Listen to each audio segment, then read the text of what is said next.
Winston-Salem, North Carolina, the Clash here at Bowman Gray, being held at Bowman Gray Stadium for the first time, the 47th running. There's Joey Logano, your defending champ of NASCAR, Brad Keselowski, who RFK, they haven't exactly lit it up in the Clash the last few years, but in good shape this time around.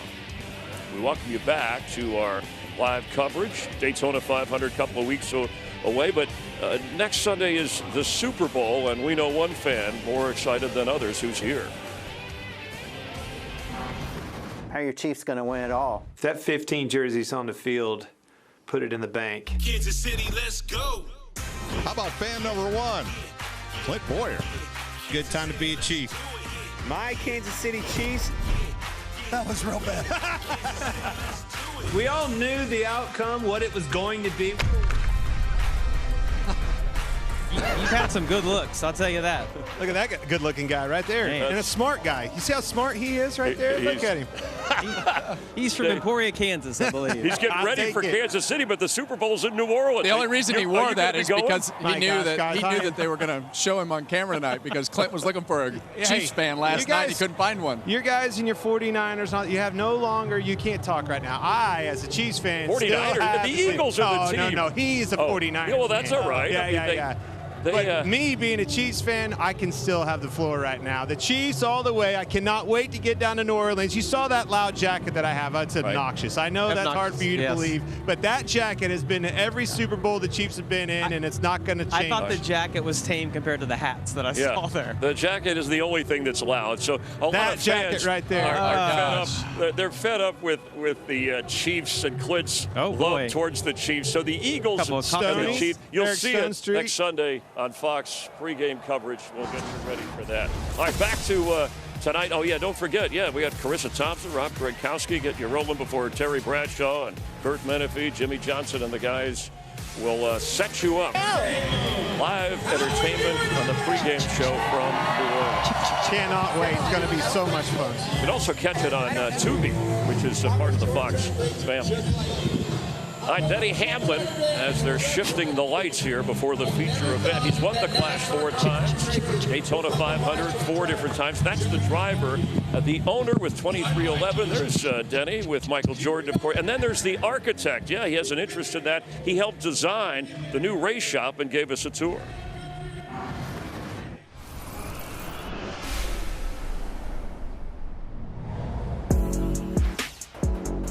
Hey, Denny. Chris, how you doing? Welcome to Airspeed. I love it. 2311, your new shop. I love what you've done with the place.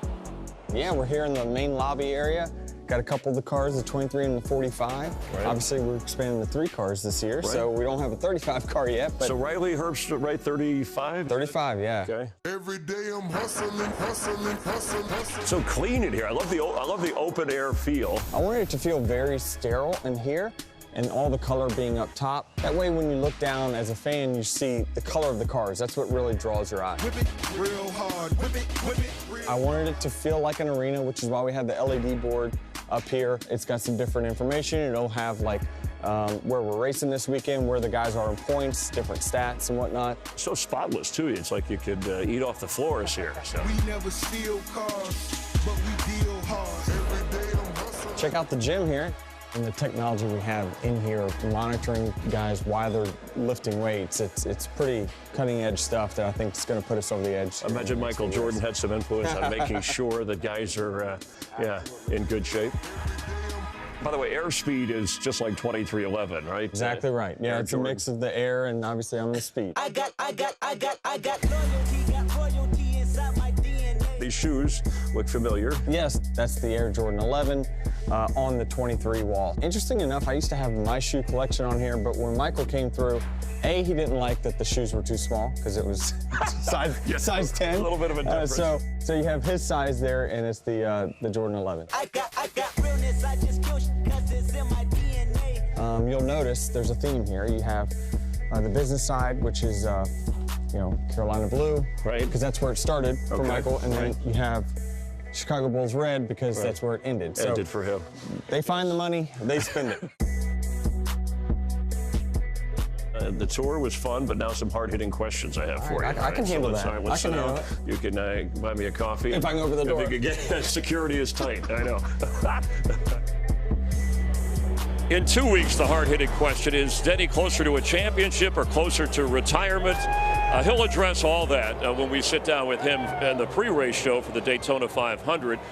Your thoughts on him managing, driving, and being an owner? It's a difficult challenge. Well, it's different this year. I think as he goes into this year with a new crew chief, Denny Hamlin's going to win races, and he's going to be competitive, and he's really good at what he does. He's good at balancing all the different things that he has going on in his life. But I think this year he's got to shift his focus back to the driver's seat a little bit to get that relationship with his crew chief and get that 11 team on the right path. I think tonight, yesterday, we saw them straighten that car out from practice to qualifying, won his heat race, so already off to a good start, and I think him getting off to a good start is very important. Yeah, and if you look at him last year, I feel like we were really critical of him because he won 3 races, but it was all early in the season.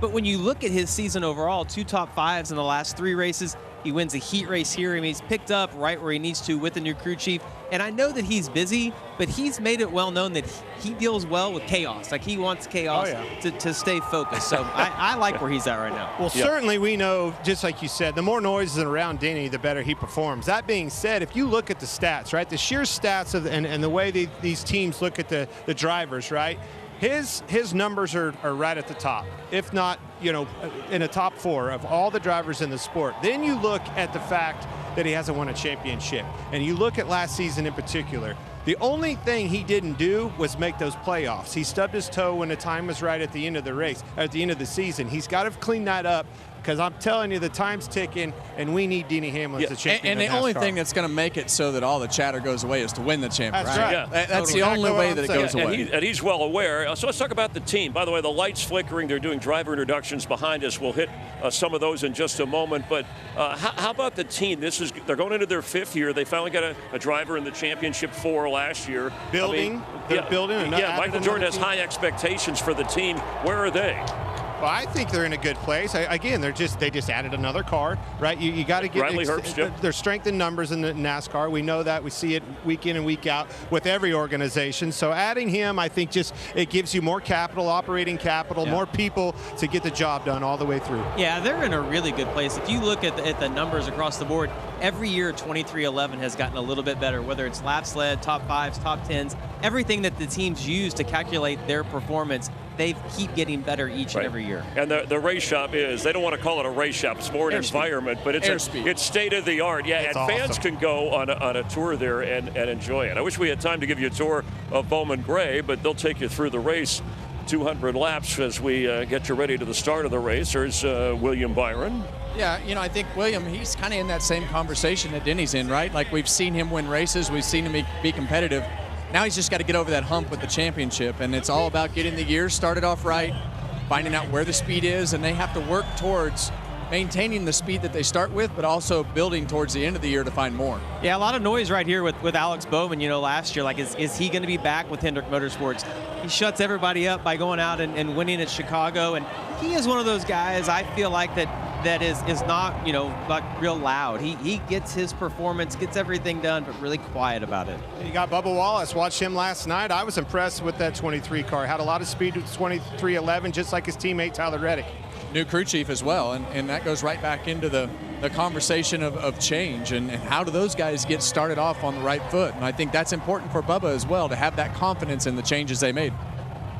And Joe Gibbs, his racing team, has won more clashes than any other team. The reminder, we mentioned 2 weeks. Of course, next Sunday, the Super Bowl on Fox, and then 2 weeks from today is the Daytona 500. And Denny Hamlin, of course, eyes will be on him. Can someone like Kyle Busch or Brad Keselowski get their first Daytona 500? In 2 weeks, Go. there's a party by the beach. Packed house on their feet. A great American race. Let's have some fun. 500 miles, 40 drivers. You never know how this thing's going to shake out. Whoa! But only one gets their name on the Harley J. Earl. It's the 67th running of the Daytona 500. Love it. February 16th, only on Fox. Well, I hope you join us then. And this is a look. All right, we have the duels at Daytona, qualifying on the 12th at 8 East. Of course, the duels. And then 12:30 Eastern Time, Daytona Race Day. And then the actual race, 2:30 Eastern Time. And hoping the weather is good at Daytona International Speedway. On Fox, you'll see the Daytona 500. All right, Kevin and Quinn will head up to the booth to join Mike. And Jamie and I will continue here with updates and a recap as they get ready to go 200 laps, green flag at a break after 100 laps at the Madhouse.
Bowman Gray, the Madhouse. Those words strike a chord. This place runs on generational passion, fueled by the element of surprise, seasoned with chaos and adrenaline. Pure madness. Many have graced this famed quarter mile. Legends born, memories created, tensions brought to life. Oh boy, here we go. A sanctuary of madness, where the pews are lined strong with brazen maniacs. Pure Americana. Not a lot has changed over the years, and that's just fine. It's special. Get that program! It will always be special. Call it what you want. Some call it home. Most call it the Madhouse.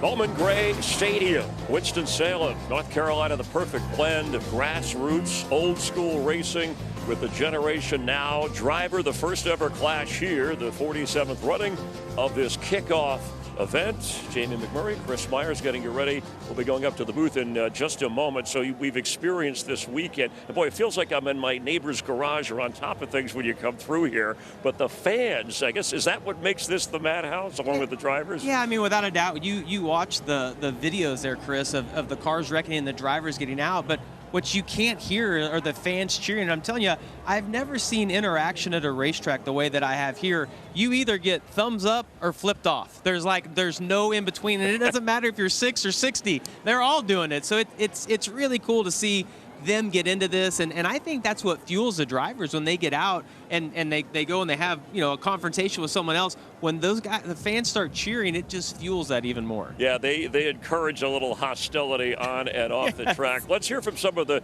drivers about how they take this place. New racetrack for us in Cup Series, at least for all the drivers that will be participating. I'm looking forward to it. It's certainly right in the roots of our sport. Full contact NASCAR racing, probably similar to what you saw at LA. Oh, it's going to be tight.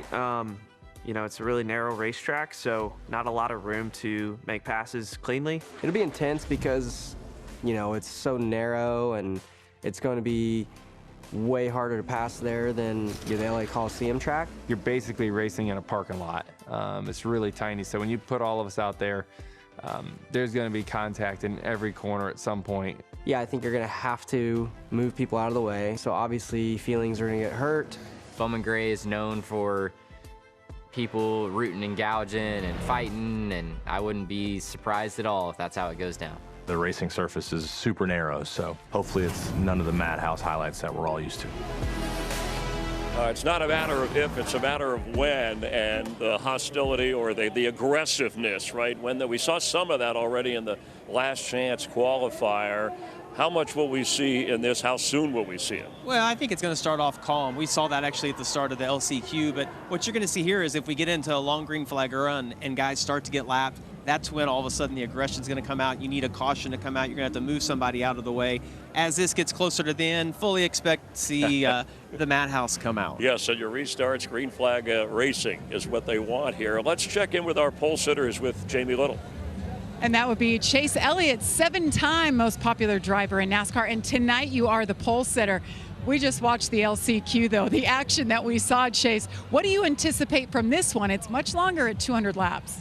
It is, for sure. I would have to imagine there's going to be a similar amount of chaos at some point. I hope that we're obviously, have a great starting spot here, which I think is a really big deal if we can hold on to that, and stay up front. So it's going to be crazy. I think my goal is to try to control the race as much as I possibly can, and hopefully our Napa Chevy is good enough to do that. It certainly was yesterday, but something tells me that things are not going to be that smooth. So we'll just fight through whatever it is. Have a great atmosphere. This is awesome. You said it. A lot like Supercross, which is not something that we get to do. With the cars being as big as they are and whatnot. So this is really cool. Appreciate NASCAR for putting this on. Thanks to all the fans for coming out and making it special. And just excited to get going and going to enjoy the show like everybody else. Good luck. Have some fun. Thank you. All right, now Stoley's going to make the walk down to Regan Smith. Couple positions further back. Tyler Reddick going to start fourth via your win in the heat race last night.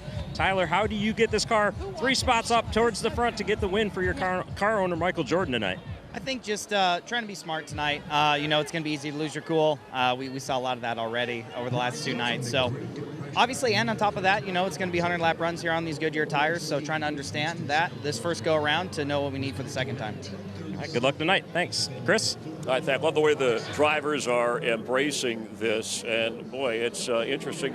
We see how they're going to start out, the 23 drivers, but who are the 2 best cars in this, you think? Well, I think the 2 guys we just interviewed, I thought Chase Elliott obviously qualifies on the pole, wins his heat race.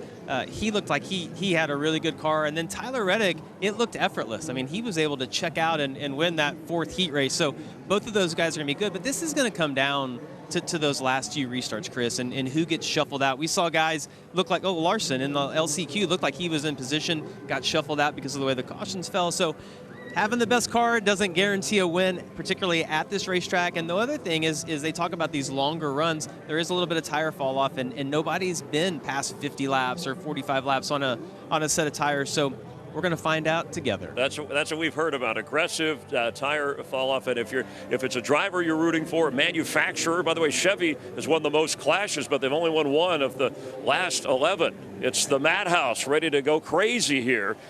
Our opening ceremonies. Please rise as you are able. Remove your hats, and veterans render a hand salute as Winston-Salem Police Department Honor Guard presents our nation's colors. As Chaplain Daniel Hippolyte delivers tonight's invocation, Please say a prayer for the victims, their fans, friends, and families of the recent events in Washington, D.C. and Philadelphia. Dear Heavenly Father, we thank you for this day that you've given to us. We thank you for every team, every driver, and all the fans that are here today. God, we want to take a moment and pray for the victims and the families of those affected by the tragedies in both D.C. and Pennsylvania. I pray for safety for all of the drivers and all of the teams. And may we have a great race. In Jesus' name, amen. Here to perform our national anthem, please welcome Winston-Salem State University's Red Sea of Sound Marching Band.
Let's hear it for Winston-Salem State University's Red Sea of Sound Marching Band's performance of our national anthem.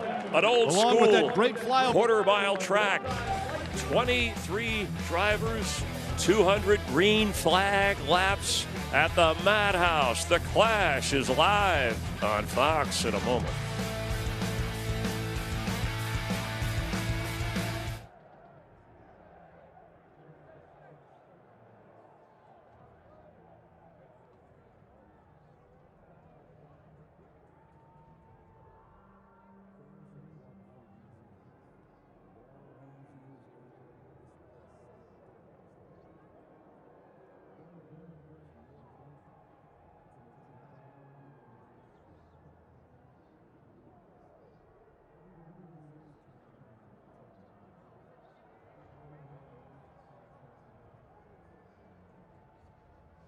All right.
It's said that winning isn't everything.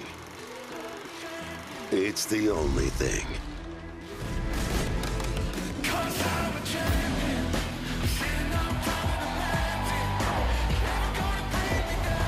Even though points don't matter tonight, these drivers will have no problem making a season opening statement.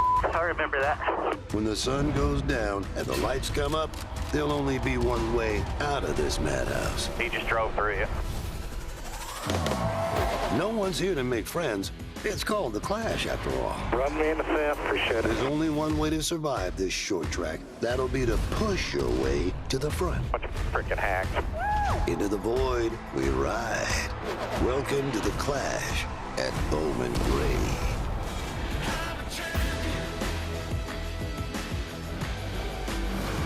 Last night here in Winston-Salem, 4 drivers won their qualifying heat races to advance to this 200-lap Clash. Chase Elliott won the first heat, Chris Buescher the second. And Tyler Reddick and Denny Hamlin were the 4 qualifying heat winners, and they will lead the field to green tonight for 200 laps. It's the 2025 NASCAR Clash at Bowman Gray Stadium, Winston-Salem, North Carolina, on Fox. Hi, everybody. Welcome. Mike Joy, Clint Boyer, Kevin Harvick with you. We've already seen an intense, wreck-filled 75-lap last chance qualifier.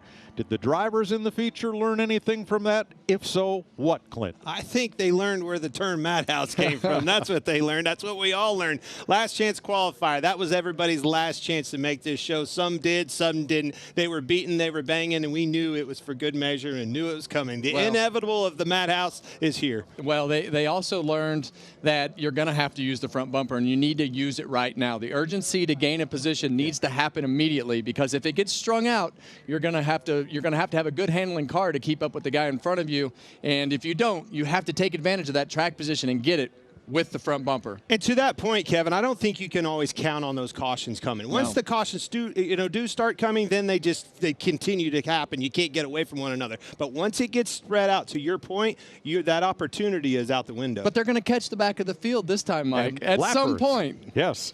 And when there is a caution, the choose will come into play. A lot of drivers will take the inside, but somebody will be brave, go all the way up the outside, and give themselves a chance to be a hero or zero. That's the culture of racing at Bowman Gray. Let's go trackside. Bowman Gray, it's time to let the madness begin. Here to say the command to fire engines, please welcome Bowman Gray weekly champions. From the modified champion, Burt Myers. The sportsman champion, Zach Orr. Street stock champion, Christian Joyce. Stadium stock champion, AJ Sanders. And cookout representative, Rue Reeves. Drivers, start your engines!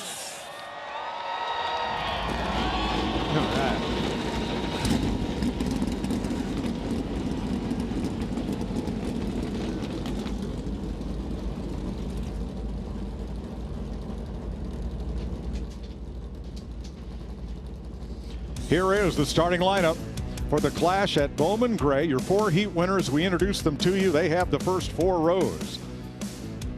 The runners-up in those heats will have the next couple of rows, the next 2 rows, rows 3 and 4, and then the third-place finishers, and so on back. Finally, at the back of the field, last chance qualifier drivers Kyle Larson, Josh Berry, and the provisional driver, highest in the points last year, not otherwise qualified, Ryan Blaney. Let's check with our crew chief, Larry McReynolds. You know, there's so many things a driver can do and use with his race car to make it better in the race. He can adjust the brakes, he can adjust the way he's driving a race car, but the #1 tool here at this quarter-mile racetrack is the nose of this race car. We just saw it in the last chance qualifier. This is what a driver used to get by another driver or maybe get to the lead. But let's go to our Toyota cutaway car and show you risk versus reward. Let's pull the front nose off our Toyota Camry cutaway car and see what's actually behind it.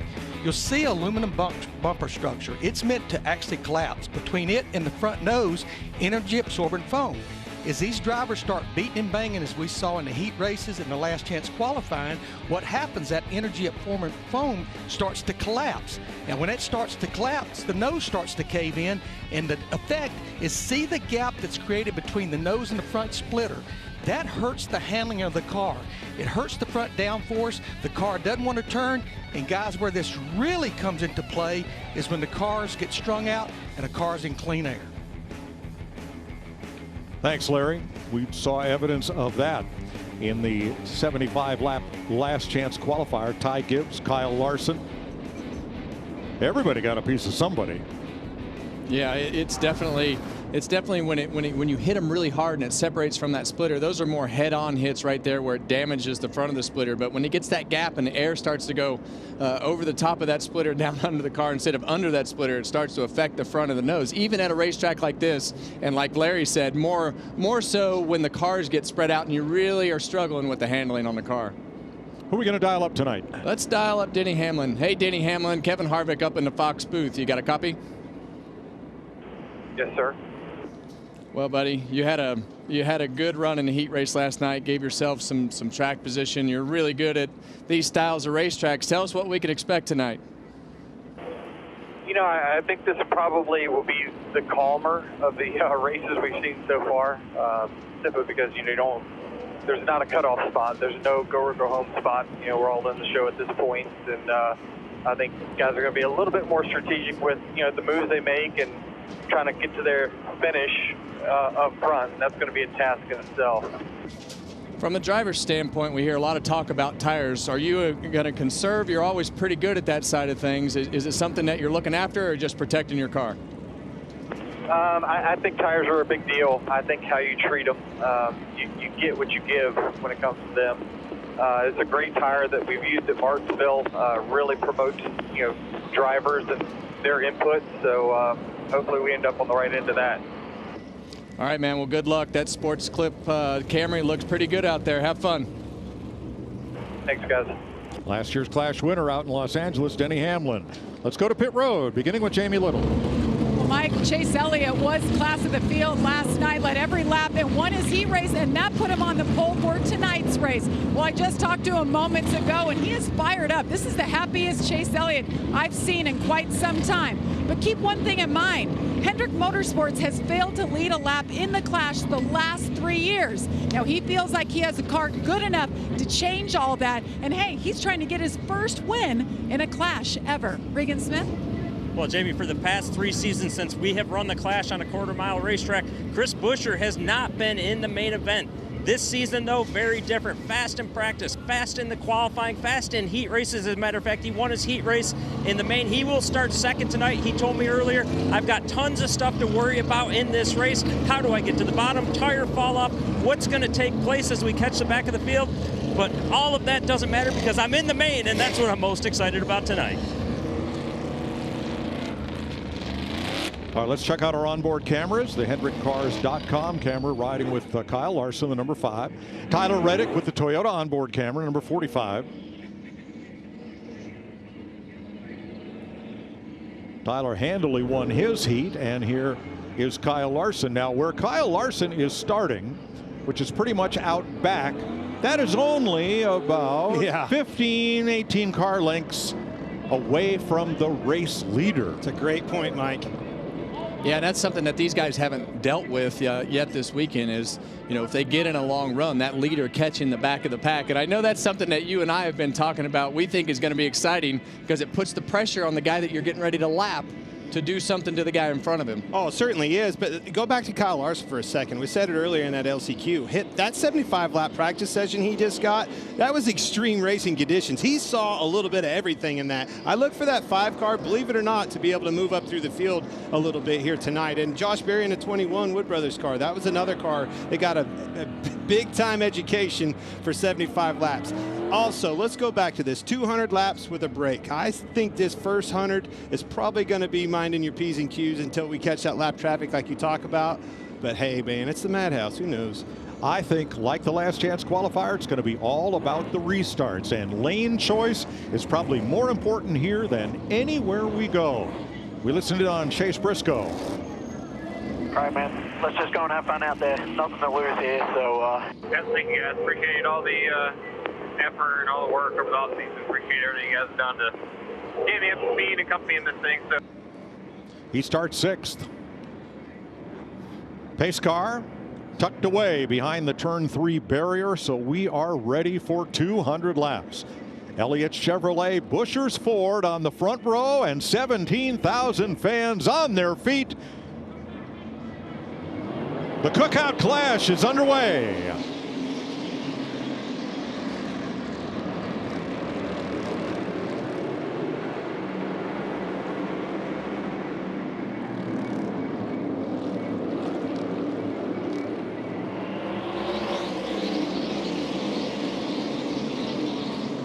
Great jump for Chase Elliott. Now Reddick's job is to find a hole and get inside. Yeah, and that's where you got to start making a decision. You know, do I want to try to hang on the outside, and Reddick thinks better of it and just finds a spot down low. Single file back to Joey Logano in 7th. Everybody trying to get in position, get in a situation where they can ride. Those cars on the outside, watching Shane Van Gisbergen right there. Everybody's trying to get down, ride the single file, and get sorted out. A long race ahead of us. Christopher Bell makes it single file, and Van Gisbergen clears the 4, now driven by Noah Gragson. Ryan Preece passes Gragson on the outside, and he's going for more in that RFK Ford, number 60, the blue car there. Well, we saw Ryan Preece do that last night. He made a couple of great moves on the outside, and I think that the whole field saw that and had a conversation about what they can get away with for a short amount of time. You're still not going to stay up there and make a whole lot of passes on the outside. Gragson and Bubba Wallace now as they battle for 11th. Right behind them, William Byron and Kyle Busch.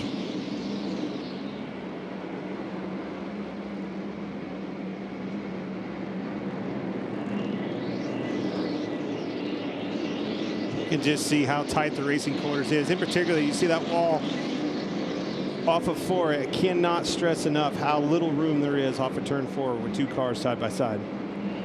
Yeah, and what's happening right now is, you know, we're 7 or 8 laps in, and this is really the prime time on the tires. We saw that during qualifying last night. That lap 4 to lap 10 was really when the quickest laps would pop up on your tires. As we get into the lap 15, 20, 25, that's really when you're going to start to see these cars start to fade, as you see Bubba Wallace try to gain some track position there on the inside, cuts in front of William Byron and gets into the back of the 4 all at the same time. He was going for 11th, didn't make it. Here's 7th place, Christopher Bell on puts Joey Logano to the outside, and Van Gisbergen in the 88 covers the spot on the bottom. Preece with them. I've been really impressed with that 88 car as he's gone through the last couple of days. You know, Shane had a great run at Martinsville, and you know, I think we've seen a lot of the road racers have that same success for whatever reason with that style of braking. Well, I think that's just it. A little persuasion there coming in, not clear, Kyle Busch. Austin Cindric got a little piece of Kyle Busch there, trying to make some room on the inside. But I think these tight tracks like this, just like you say, Kevin, it plays right into those road coursers' hands. Applying the brakes, getting off of it, letting the car roll, and getting the power down. Yeah, and that's the unique part about these cars. And a lot of the times when you use the brakes with these cars, you have your peak brake pressure, and then you slowly start to bleed the brake out. And as soon as you get to the bottom of the brakes and zero brake pressure, you go back to the throttle. So that's very much a road racing style of braking, and one of the techniques that you would use there. All right, we got him single file pretty much all the way around the field now. Now you're going to see Chase Elliott, the blistering laps that he's putting down, 14:38 for the leader. The back of the pack's getting bigger. 3/4 of this racetrack is occupied by cars. It's only a quarter lap from the last place car, Josh Berry, to the leader, Chase Elliott, who now powers out of turn 2. Yeah, and that's really when you're going to start to see the pressure from the back of the pack pick up, and you're going to have to make something happen to the car in front of you as the leader catches the back of the pack. 13th place, Carson Hocevar inside of Noah Gregson, who's not been able to get back to the inside and secure a spot. No, and every time he does, he gets moved out of the way. Struggling with the handling of his car so far, Noah Gregson. Cindric to the inside. And then Kyle Busch.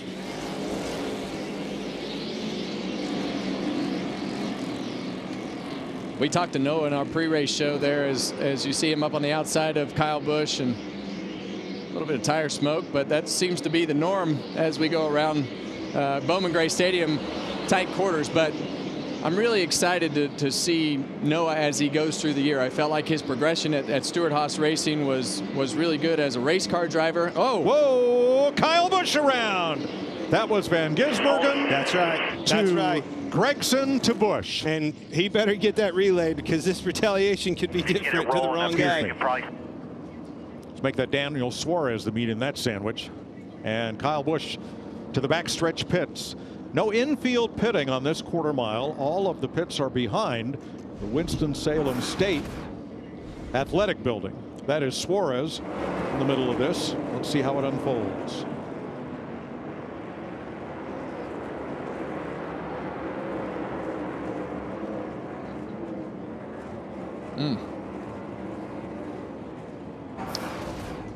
Yeah, that just looked like the 99 into the back of the 4, and that shoved the 4 into the back of the 8. Yeah, Shane, he got, no, and as soon as Suarez. Oh, excuse me. Yep. And here's some audio from Kyle Busch. What you got there? No drive off. Can't touch the gas. You got anything for me? Yeah. Jack it up. Pull the Packer out of the right rear, and take a 3/4 of a round out of the right rear. I've never heard a crew chief tell me that before. But I don't have anything for forward drive. You got anything? Yes, I like that. Randall Burnett answered him immediately. All right, track is clean. You exit the track at turn 3. You re-enter at turn 4. Let's see how the choose sorts out here with Chris Buescher going right to the outside. Odd even for the first 3 rows. And that will be the same story for the next 3 rows. No surprises there. Chase was just getting to the back of that field, too. Tyler Reddick carrying a unique paint scheme, honoring the unbannable Air Jordan sneaker, the very first in the line. The NBA banned it. Nike decided they would pay the fine every game so Michael Jordan could wear it, and an iconic brand was born, commemorated here on the number 45 as Tyler and the 2311 team continue to build on Michael's legacy of greatness.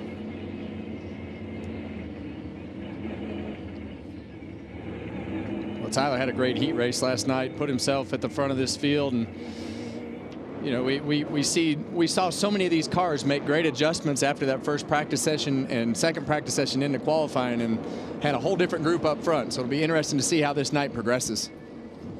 20 laps down, starter has the green flag in hand. Elliott Buescher back at it in turn 1.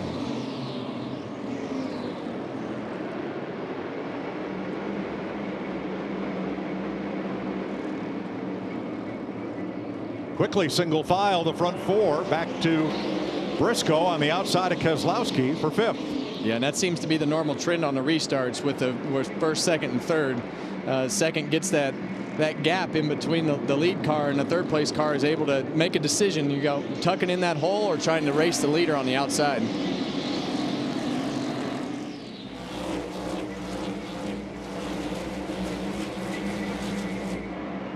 Have to sort the process all over again. You can see back there Chase Briscoe and now Christopher Bell side by side. Those single file cars just drive right away from them. Teammates for 6th, and Bell prevails. Then Briscoe with Van Gisbergen, followed by Logano and Priest. Priest caught the wall on the exit of 4 right there a little bit. Yeah, that's not hard to do, is it? You know, with the way that grandstand hangs out over the racetrack and the wall kicks back onto the racetrack, it's not a straight line off the corner. I don't think he's spent one lap yet on the inside lane. Well, and it doesn't surprise me because he's had a lot of success on that outside last night.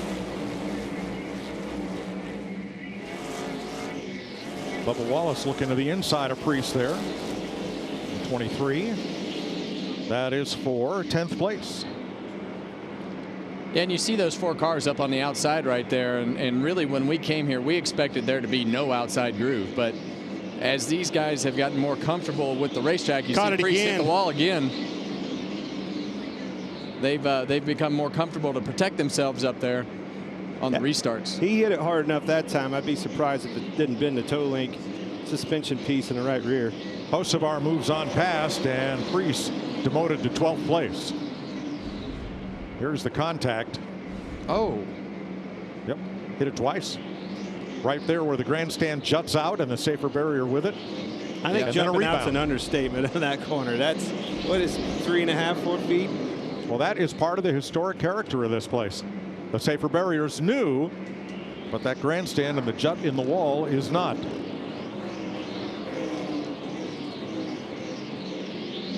.30 of 200 laps complete in Winston-Salem, North Carolina. Chase Elliott has led them all. We're going to go Fox side by side.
Gregson and Fence.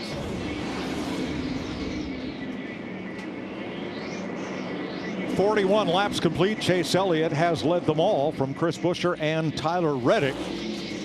Let's have a look at the Xfinity fastest lap. That was Chase Elliott, 63.5 miles per hour. Denny Hamlin, Buescher, Reddick, Keselowski.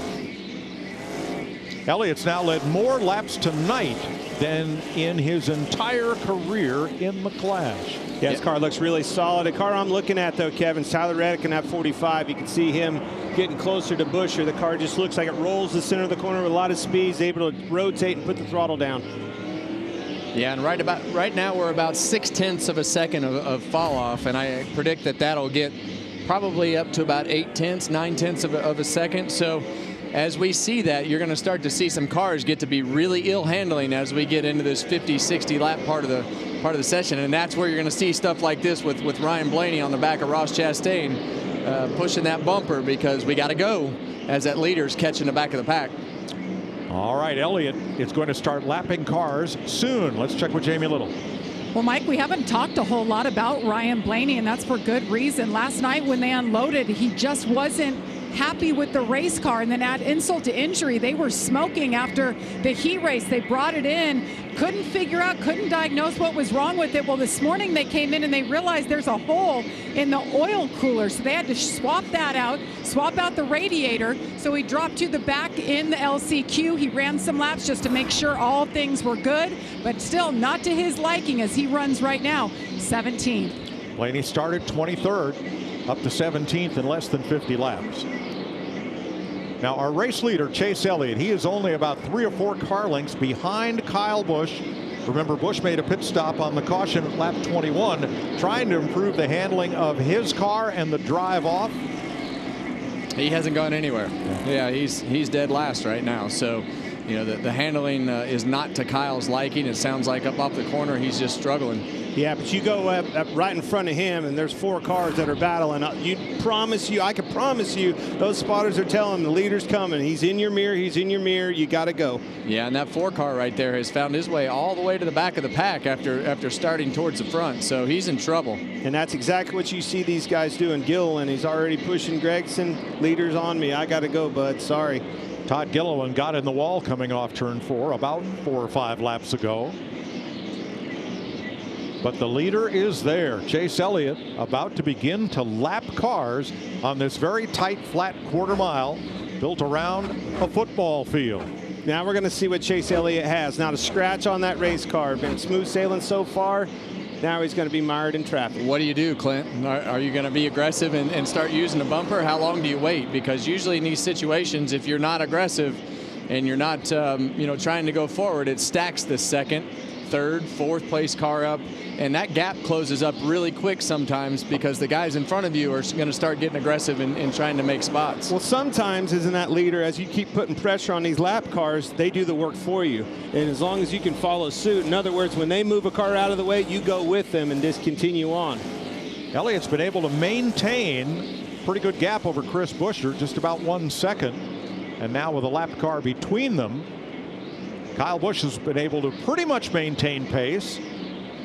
But that's going to get harder as we go forward and more cars get lapped. That's the other thing you want to do as a leader. You hope to keep cars in between you and that second place car. That's your insurance program. Caution free through 57 of 200 laps. Oh, the night is young. But for the incident on lap 21, and that was Kyle Busch in kind of a threefer, but it was Busch that went around. That was the first and only caution flag.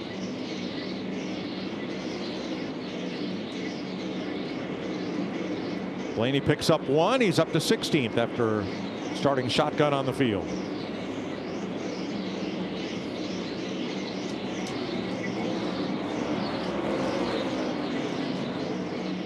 You see Kyle Busch trying to open that entry up and work on the exit of the corner, and Chase Elliott sitting back there trying to figure out, okay, what do I do? How do I pass that?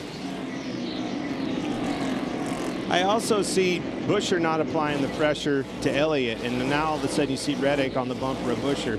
Look for that to be a pass, maybe even before Chase Elliott starts making moves. Yeah, and I think if this thing continues to run green, you're going to see some of these cars tank really bad as we get towards the end of this run, because what's going to happen is that right rear tire is going to wear completely out. And when the right rear tire wears out on these cars, the first thing that happens is it starts wanting to sail the back, getting in the corner, and then all of a sudden you're turning to the right, getting in the corner, and then it makes you tight in the middle of the corner. And that means you're in the way, right? You can't put the throttle down, and then when you're really in the way, then it's not fun. Chase Elliott's last lap 9/10 of a second slower than his fastest lap of the race back on lap 8, and Kyle Busch keeping pace with the race leader, trying not to go another lap down. Reddick's caught Briscoe here, or excuse me, Buescher, and it's inevitable. I think he's going to get him. Just keep applying the pressure. I don't know that you want to move him this early in a race. Just try to be still being patient. Come on, Clint, let's move him. We got to go. Oh, might be moved back. You might need that favor later. Yeah, and I don't know that you right now with Reddick and Buescher, I think with their track position, I don't think you'd have to move him very hard and he'd give in, because there's a little gap behind Reddick. So you need to take advantage of those situations when you have the opportunity like that. I disagree. I think you need to put the pressure on and start to lean on him a little bit in order to try to get that track position a little bit easier, because as this race goes on, it will get harder and harder.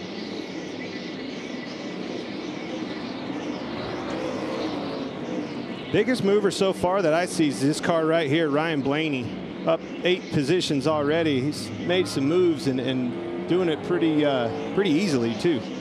Well, that's not surprising. As we've gone through the years, we know that Ryan Blaney's car is typically turns better than most people, and on the long runs, he has been phenomenal through the last couple of years of making that car make good lap time for a long time. And as it goes on longer and longer, he gets stronger and stronger.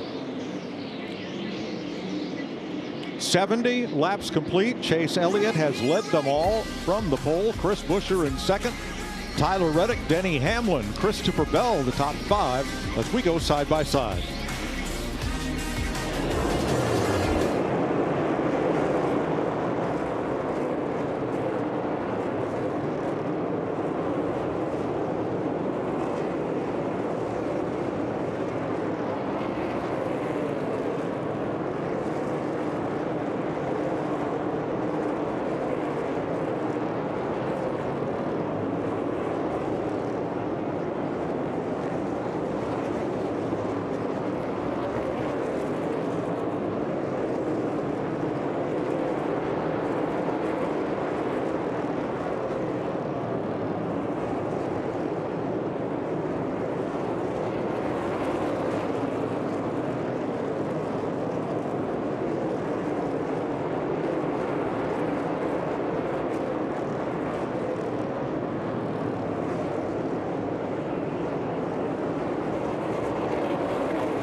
You're watching the Cookout Clash at Bowman Gray Stadium under caution with 78 laps complete. William Byron, Todd Gilliland getting together there. It's going down live in the Big Easy as the NFL on Fox team hosts America's Super Bowl party with performances by John Batiste and the Tubi Red Carpet with Olivia Culpo. The Super Bowl 59 pregame show live at 1 Eastern on Fox and streaming on Tubi.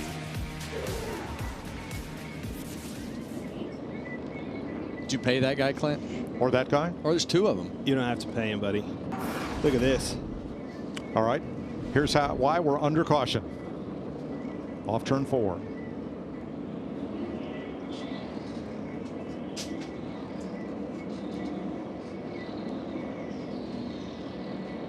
Ooh. Run out of real estate. Right in front of the leader, Chase Elliott, too.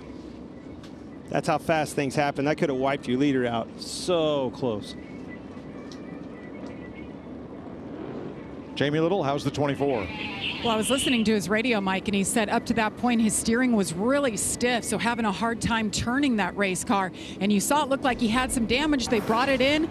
They checked it out. Rudy Fugel, his crew chief, looked underneath the car, said no damage. So you see him there. He's back out. Well, and that's not an abnormal problem on these cars. The rack and pinion steering on these things, sometimes you have a pump or rack that has some it's harder to turn or has something happen through it throughout the weekend, but that is definitely a common problem that these cars have on occasion with the rack feeling heavy. So scoring is showing Byron 1 lap down along with Noah Gregson, and Kyle Busch now 2 laps in arrears. Well, we've noted Blaney, right? He's the biggest mover, up 11 positions from his start, up to 12th. I was big on Reddick, but then Denny Hamlin passed him on the outside, Kevin. Yeah, we continue to see that outside group, but on that long run right there, you really saw the 11 and some of those other guys. The 12 car was coming hard towards the front of the pack, so it's definitely got an outside groove. Larry? Yeah, you see Chase Elliott, of course, he's led 78 laps from the beginning of the green flag. You saw it took him a while to get by Kyle Busch. I talked to his crew chief, Alan Gustafson, and even at a quarter-mile racetrack, the way that car drives changed when he was in dirty air. He said he started losing the front end. It wasn't in turn. That's why it took him so long to get by Kyle Busch. Yeah, and that goes right back to the story that Larry talked about at the beginning. Right? Like, you don't want that front to be damaged. You have to use the front bumper, but when it gets damaged, then that traffic becomes tougher. So this 22 laps right here is going to be a tough 22 laps on these worn out tires. You're going to see these cars slip and slide as they take off. A lot of guys will spin the tire on the restart here because the right rear tire is worn out. Elliott and Buescher line up again side by side. Chevy, Ford front row, 2 Toyotas. Hamlin and Reddick in row 2. There they are in the restart zone, and here we go.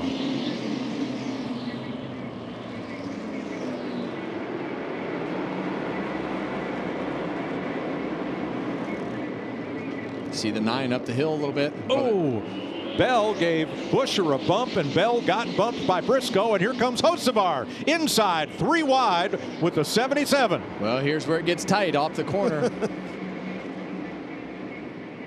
And for the lead. Just like he passed Reddick on the outside. Clinton, you and I were talking about this as the commercial was happening. We watched Denny on the outside of Reddick, and you see him racing Chase Elliott here for the lead. Chase is moving him up the racetrack more than his team, or his driver Reddick did. But this is something that Denny Hamlin could do at Martinsville. He can go places that other guys can't. He's just got such a good feel for these flat tracks and gets his car working to where it'll do things like this. He also, he got moved.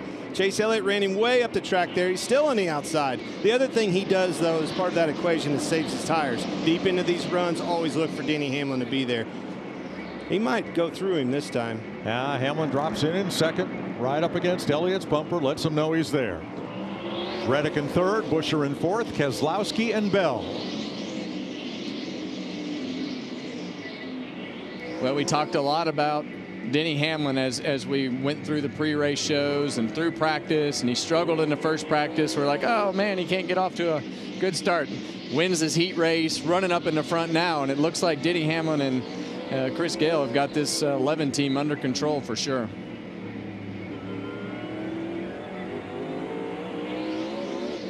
Action back at ninth. Wallace on the outside of Van Gisbergen drops in line. Well, Denny Hamlin's been doing what the longtime railbirds here at Bowman Gray said can't be done. Passing on the outside. Passing's usually done here by 8 wheels, working better than 4. Or just by moving somebody. Or in this case, we've got about 12 wheels pushing each other. There's another one, Blaney to the inside of Briscoe.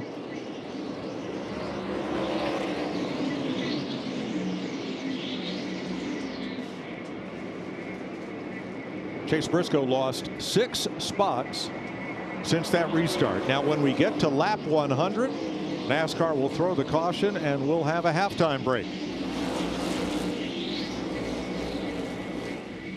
Well, you see Denny Hamlin slide the left front tire right there, getting in the corner.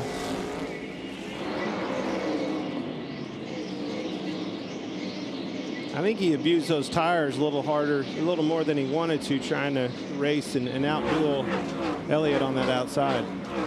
Well, I know you don't want to hear this, Clint, but when they get strung out like this and you get close to each other, I mean, the aero does matter here, and it does change the effect of the handling on that car, and that's why I think you see Denny trying to move around. We saw him go up top earlier, but just trying to get some air on the front of that car, and he's got such a unique way of entering the corner so high right there and being able to get such a good run off the corner. I believe if he can get wheel to wheel with him, right, door to door with him on that outside, he will overcome and take the position.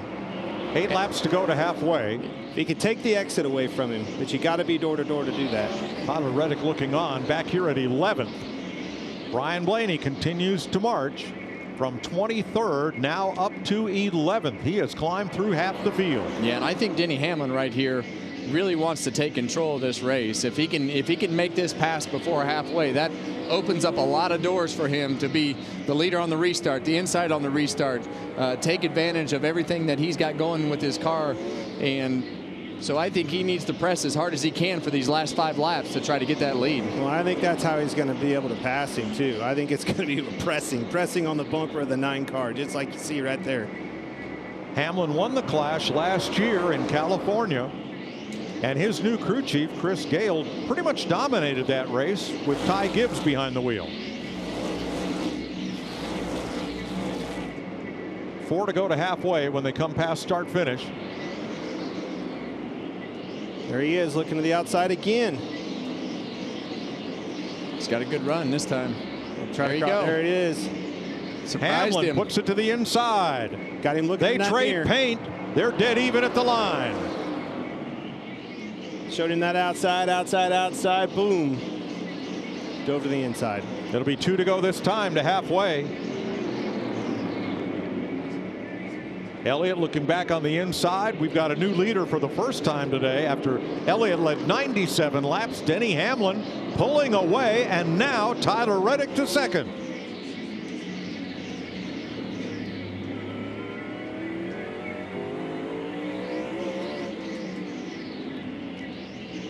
One lap to halfway. After everybody's cycled through the start-finish line, we'll see the caution flag and the halftime break. Blaney has made his way into the top 10 after starting last, and there is the caution flag.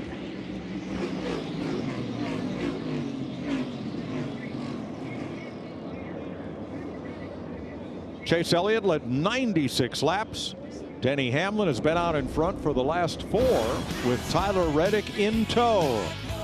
We are halfway in the Clash in Winston-Salem.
you're enjoying the Clash 2025. First time here in the history, the 47th running of the Clash, but at Bowman Gray Stadium, Winston-Salem, North Carolina, on a chilly night, just above turns 3 and 4 with Jamie McMurray, Chris Myers, and enjoying, as we expected. This is the halfway mid-race break, but a little tame. We don't expect things to really pick up till the last 20. Obviously, Chase Elliott, the pole sitter, dominating. Saw Denny Hamlin there at the end. Ryan Blaney has made up a lot of ground as well. What's got your attention? Yeah, I mean, not completely surprised that it was a little bit tame at the beginning, knowing how crazy the last chance qualifier race was, and these guys all watched that, so knowing it, if you don't have that right away, it got a little bit strung out. But I'm going to tell you the most impressive thing for me, and Harvick hit on it a little bit there, was that Denny Hamlin was able to make some passes on the outside. We got that caution late. He got to line up on the outside of Chase Elliott. Clearly had the better car. If I'm one of these guys right now, though, Chris, pitting the spotters, I want my spotter to tell me that line that Denny ran. And Chase tried to defend it a little bit, entered just a little bit higher into the corners. Not really a whole car length, but just defending a little bit. You got to let them know that, though, so they can defend it. Yeah, and there's a reason. I mean, 4 Clash wins for Denny Hamlin with 4 different crew chiefs, including winning last year when it was at the Coliseum. Still quarter mile here and 100 laps to go. Green flag laps. Let's just recap.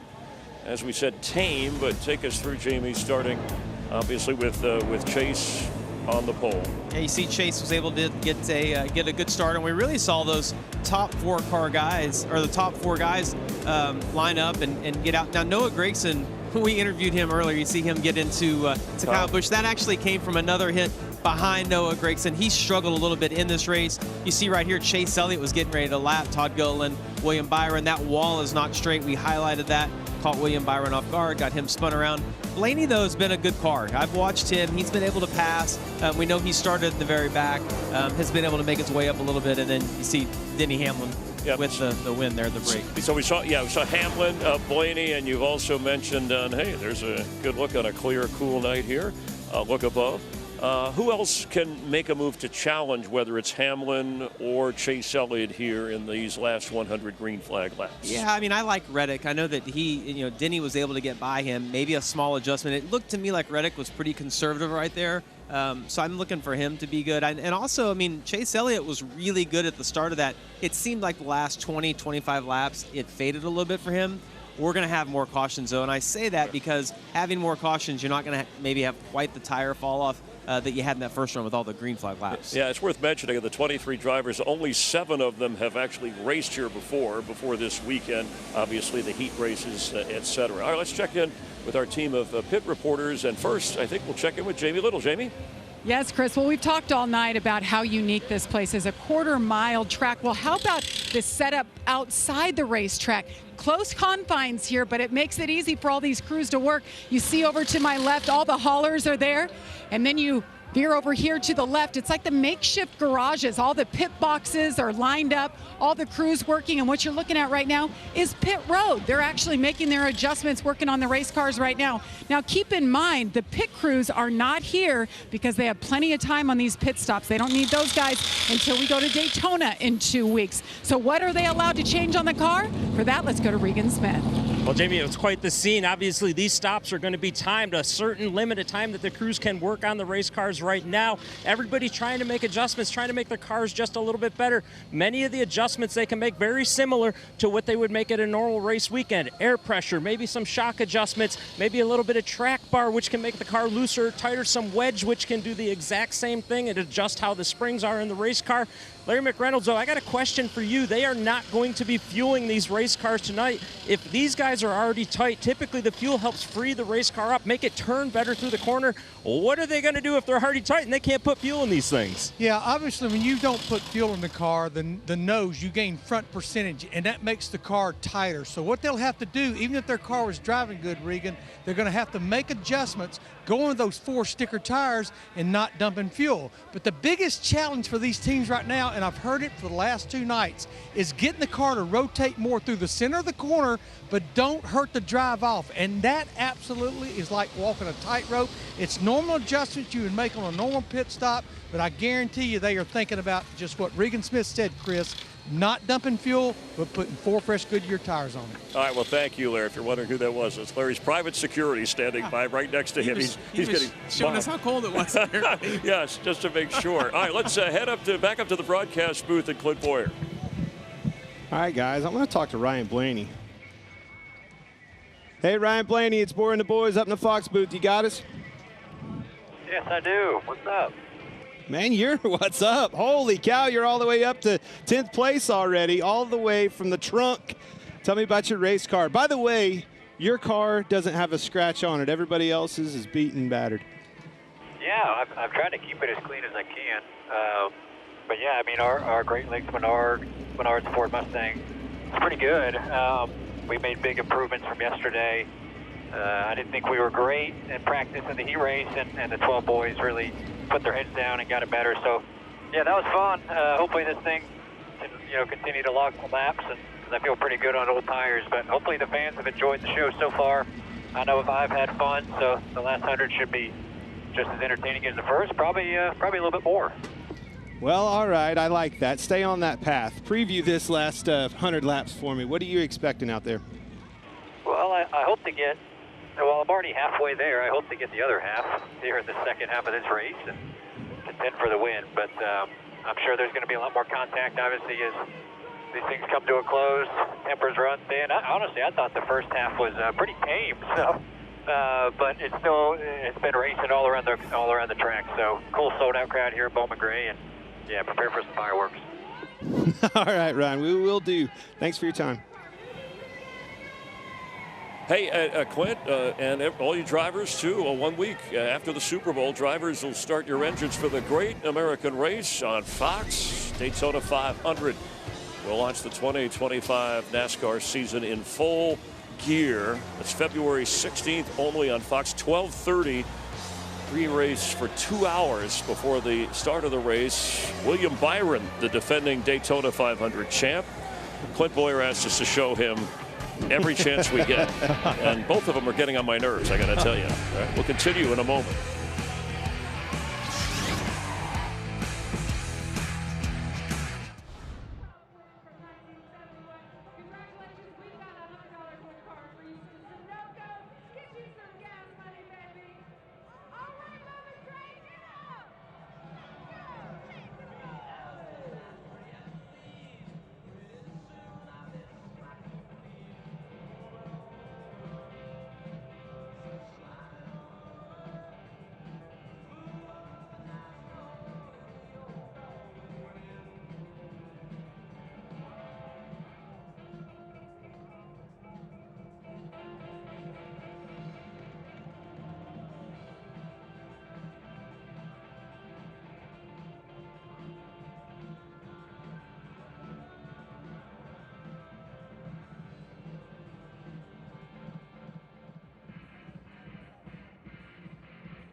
They're racing for the Bobby Allison Memorial Trophy.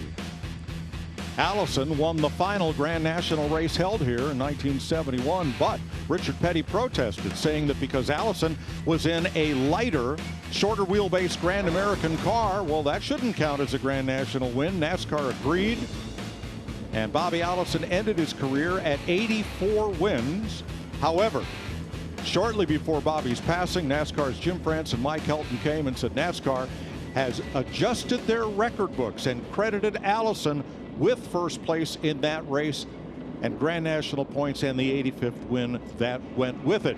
That was consistent with other previous decisions and drivers like Tiny Lund receiving credit for Grand National wins driving Grand American cars. Well, it's always good to right those situations. Sellout crowd, 17,000 strong here to see the clash at Bowman Gray. And watch Denny Hamlin drive to the lead 4 laps from the end of the first half of this race. Hamlin and Reddick in Toyotas. Chase Elliott, who led 96 laps in his Chevrolet. Chris Buescher and Brad Keselowski in Fords are the top 5. Oh, I think this second 100 is going to be different than the first 100. I agree, and I think as you look at everything that happened in that first run there, they're going to have a lot better read on what the tire wear was. They know what their car did on the long run. Obviously, we know that Denny Hamlin does a great job taking care of his tires, like you said, but he's just got this. He's got this knack when he can get his car right like this to be able to move around the racetrack and do things that other guys can't. So you're saying these boys are in trouble? It's a good possibility. Hamlin inside, Reddick outside. And they continue odd even back through at least the first 5 rows. Team 11 has 5 Clash wins. 4 for driver Denny Hamlin and 1 for his new crew chief Chris Gale, who won the 2020 Clash with Eric Jones at the wheel. Green flag laps only count, so we're 100 down, 100 to go. Noah Gragson got the free pass. He's back on the lead lap. William Byron 1 down. Kyle Busch 2 down.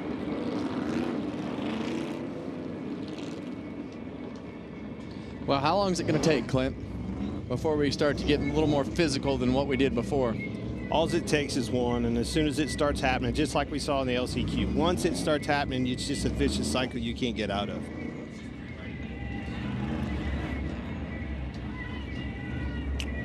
Josh Berry ran over the Choose V painted on the asphalt, and they're going to add a lap to move him to the rear. You have to make a definitive move to the left or the right of that V and not cross over it when the Choose happens. Yeah, they put the V on the racetrack to kind of give you some guidelines to not hit the box. There's a box in the middle of that V, and if you touch that box with any of your car, that's a penalty and not clearly defined as you see that box in the middle of the V right there. If you touch any part of that, it's a penalty.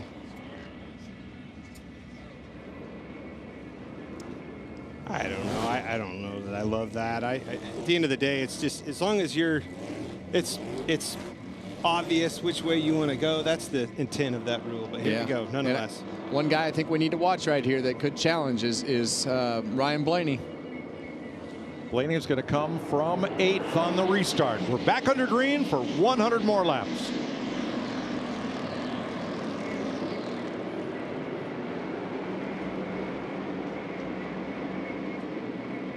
He's sliding up the racetrack, running Reddick way up the track. Yeah, and right now they're going to be on the really low air pressure, and that car is not going to want to turn as good as what it will after it gets a couple laps on the tires. So Reddick tried to dive down in there and blocked him, but it stacked them all up. And although Chase Elliott wasn't trying to hit him, it's just a cumulative as an accordion back. Speaking of accordion, they're around. 2 of them. Briscoe, Larson. All good right there. Go for a spin. Well, there's your answer. Well, he made 2 laps. not sure quite how that started. Let's see. Ooh. Yeah, look, it was hard to tell right there. I couldn't tell if Larson was trying to fill the hole. A little synchronized spinning there. Well, I'll just simplify it then. Cindric got into him. Yeah. Well, let's watch from the 5. Back hard here. Still there, tight. Quarter, bumper, still there, he's there. It's obviously hard to see from that angle, but it looked like he was trying to move down to me. Take the spot. Yeah, and a lot of times from the driver's standpoint, you try to force the issue, hoping that the guy will give you some room.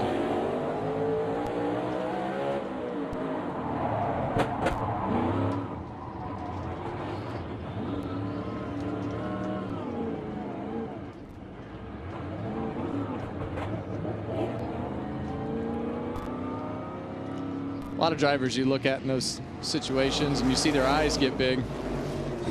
Kyle Larson's his eyes never even blinked, never changed. All right, coming to the choose this time. I'm a little surprised. It's just been odd, even, odd, even, odd, even. Everybody wants to be forward rather than inside or outside for advantage. Well, I think that's because that outside groove has been pretty good, and you know, you haven't seen a lot of time lost on the inside lane being so dominant. So I think that's why it's just been odd even, just to keep the track position. Well, it's certainly something that these fans don't see a lot of at Bowman Gray Stadium. Let's put it that way. I mean, the modifieds, it's 3, 4, 5 rows before somebody wants to take that outside sometimes. These cars, their ability to be able to hang tight on that outside, hang tough, it's impressive. Ryan Blaney picked up 1 spot. He is up to 9th. And we'll restart inside in the 5th row. And we know as this gets into that run, as good as that 12 car was, we know that if he can just pick 4 or 5 of these guys off at the end of the run, he is going to be a contender. But he's got to survive and keep the fenders on the car and have everything go his way, as those laps will click off pretty quick if it ever stretches out. 98 to go. Hamlin and Reddick. Front row. Toyota's controlling the front row once again. Into the restart zone.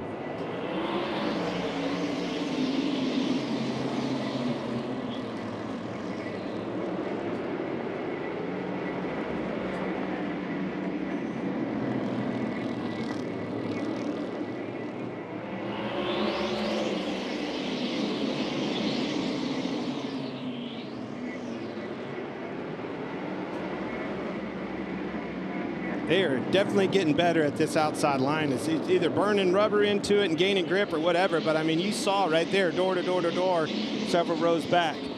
And you see Hocevar just dive in the corner on the outside of Christopher Bell. That's that light blue car.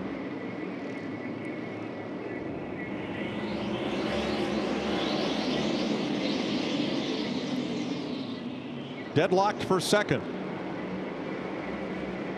Elliott and Reddick. Yeah, when I go back to the first lap on that restart, we talk about that gap, and Reddick he hung on the outside of Denny Hamlin, and that gap filled up with the 9. And now the longer we go, those cars start to stack up on the inside line as you get lap 3, 4, 5. Then it becomes more difficult for whatever reason to get yourself back in line, and that outside groove becomes less of a defensible line to be able to keep up with the inside guys.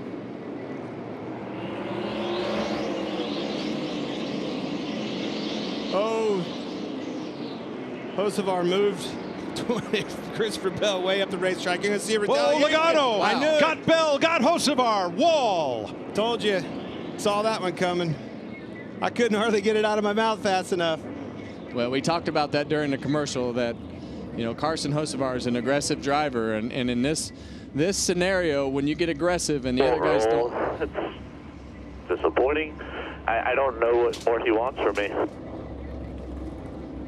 He got into I saw him get into the back of Christopher Bell pretty hard down in 1 and 2, and I knew the retaliation was coming. There's a look at it right at the start-finish line. Here they go into one. Slid him way up the racetrack. Yeah, and Logano knew right there. He just backed off. Well, he got into the back of the 20. Yep.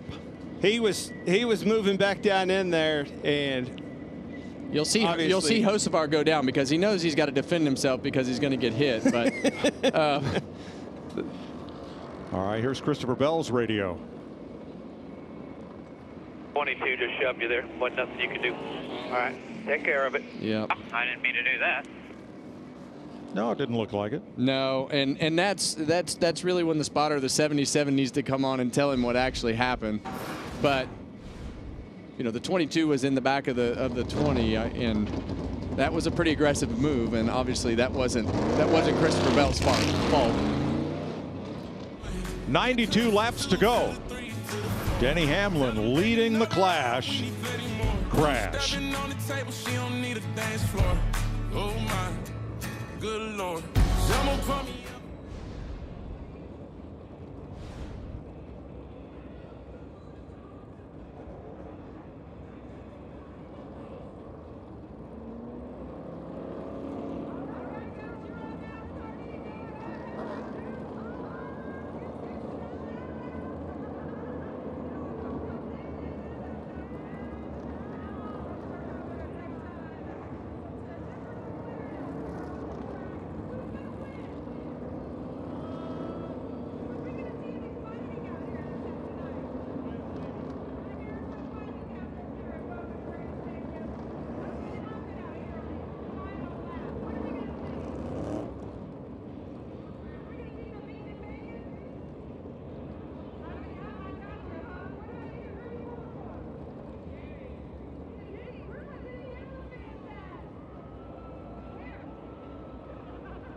I think it's Bell has been close. He's just got that hunger to go out and figure out how to make it happen. And as you go through season after season after season, that maturity that goes with everything has been very visible to me. And I think that Chris Gabehart in that organizational role is going to make a big impact on that team. That's all part of Kevin Harvick's Happy Hour. Join Kevin and the crew every Tuesday and Thursday for the #1 on the chart NASCAR podcast, along with the biggest name in sports and entertainment. Kevin Harvick's Happy Hour presented by Echo Park Automotive. Well, look at there. We got some vintage. There's a Harvick fan. That's vintage gear, Clint. Hey. That's a Boyer. That's a Boyer fan. You know what he's doing? He's listening to Clint's podcast. Oh, he's back! He's back! Yes! Maybe not. That is awesome. That's Too many great. hot dogs. All right, 1 to go. It's going to be Toyotas again on the front row after this 5th caution flag of the night. Hamlin and Elliott. Hamlin and Reddick, rather, than Elliott, Busher. Chevy 4, row 2. Ford Toyota, Keselowski, Bell, row 3. Logano, Wallace, row 4. Blaney and Cindric round out the top 10. As we get ready to resume, 92 laps to go. Pace cars away.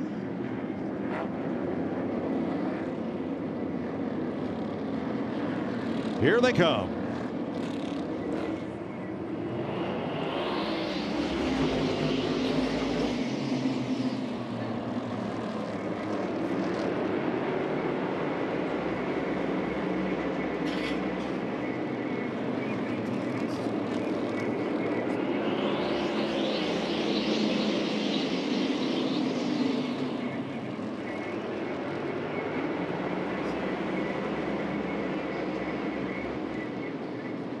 Boy, that's as close as 23 cars can get anywhere we go.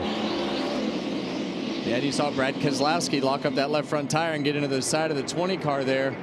Ryan Blaney, he's going to have to start making something happen here. He's up a couple spots from where he restarted in 10th up to 8th. You see the pressure starting to come from the back, SVG into the back of him, and so on and so forth. Chastain's in the back of them. These guys their patience is over. 7th place side by side. Blaney and Bell, the 12 and the 20.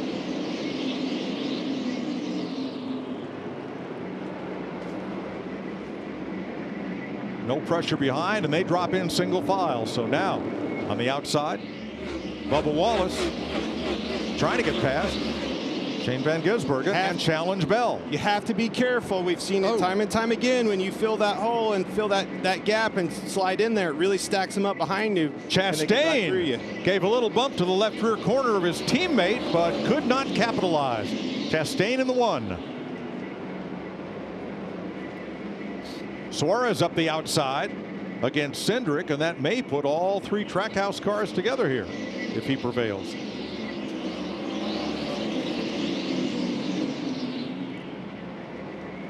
Turn 2. Larson and Byron both trying to come up from the rear and getting together, both spinning in turn 2 at lap 116. Leaders coming here underneath of me.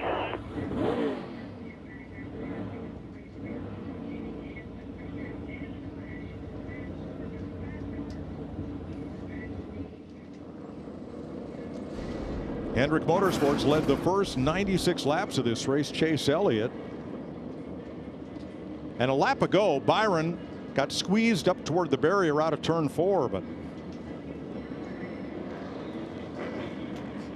yeah, that just looked like the 19 into the back of the 77 into the 5.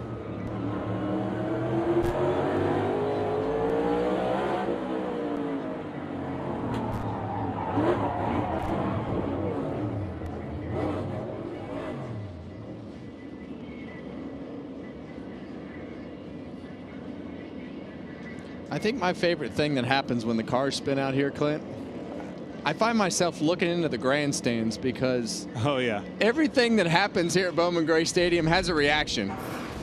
Sure does. I thought you were going to tell me that it's the fact that you're up here calling it instead of being spun out down there. Well, I enjoy that part too. I love the fact that I can take my headset off when I get done. I don't have to worry about any of these people yelling at me for spinning their favorite driver out or anything else that might have happened that night. So that part is much less stressful. We're choosing again. And once again, it's pretty much odd even all the way back through the field. And that's the natural progression of everything that happens as we go through these race weekends. These guys just learn. And then it went from, hey, we got to be on the bottom to, hey, we don't want to give up any track position because the outside groove is working fine. There he is, guys. Keep an eye on that 12 car. Getting bigger. up to 7th. Remember what we talked about, Joey Logano being so dominant at new racetracks. Well, here's another new racetrack, and Logano is going to fire off 6th on this restart. I believe that's the highest he has been in the running order tonight. The one thing that I would keep an eye on here is when that 11 car is able to get the lead, it allows him to just use the whole racetrack, manage his pace, and I believe he's able to save some tire and take care of his car. Advantage of having the track position that you need. 85 to go. Green flag again.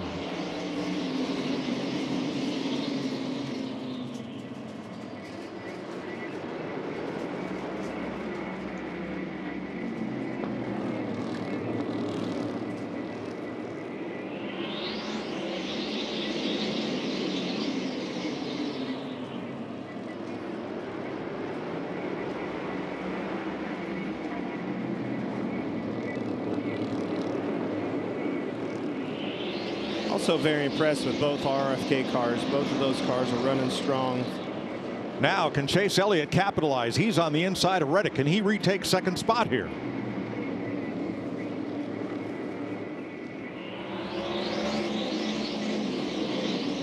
And then, Clint, those RFK cars right ready to pounce behind him. Yeah, they've just been squeaky clean so far, right? Not a scratch on any of their cars, just biding their time, getting to the end. Oh, now you got Brad up the track. Blaney underneath of him. Bush and Blaney made that pass.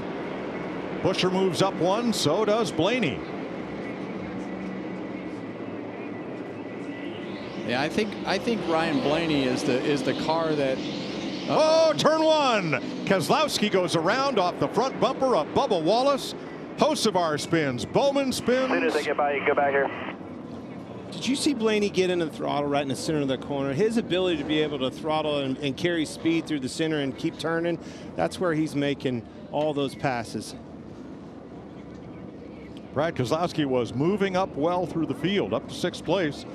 Looks like he's going to head to the pits. And here's a look.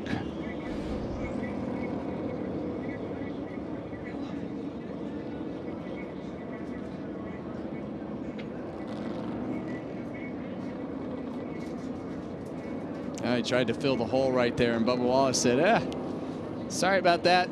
Getting go time here, and we got to go. That's what I was saying about doing that earlier. You have to be careful and mindful. Just because you're clear right there, you stack everybody up, and they push them. Even if they were not trying to, everybody else behind them pushes them into you.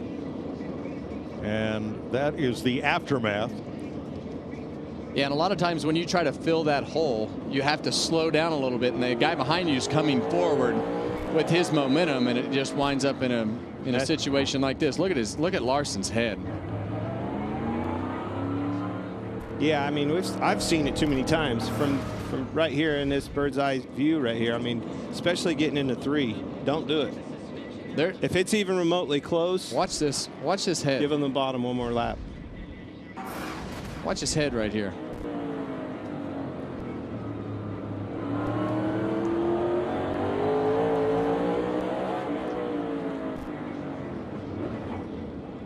I mean, that's a full wreck, and you know that's the one thing about these cars that they've been working on with the front bumper, the foam, and the way that these cars cave in the front and the back. But as a driver, you feel some of those impacts like that. I mean, that probably bottomed his Hans strap out, and you don't really realize how violent it is inside of these cars. As tough as these cars are, when you get some of those nose-to-tail impacts and you're not ready for them. You're not stopping that anyway, but no. I mean, to your point. All right, no video game. This is a little real different thing. now. The 2nd place car, Chase Elliott, took the inside.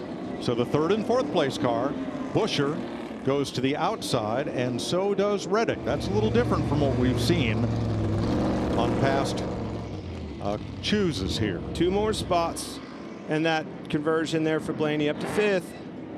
So, Larry Mack, these cars that are pitting under these cautions with damage, can they get tires? Yeah, the only thing you can do as far as changing a tire is if you have a flat tire, Mike, and it's 1 for 1. If you have one flat tire, you can't change all 4. You can only change the flat tire that you have. But remember, they don't have any more sticker tires anyhow. The only real good set of tires they have is a set from that 3rd and final qualifying practice they had last night. Which was only 4 minutes. Or about 15 laps. Thanks, Larry. Hamlin, Elliott, Toyota, Chevy, front row. Ford, Toyota. Hamlin, Elliott behind Hamlin. So it's Toyota and Ford with Buescher to bring them back to the green.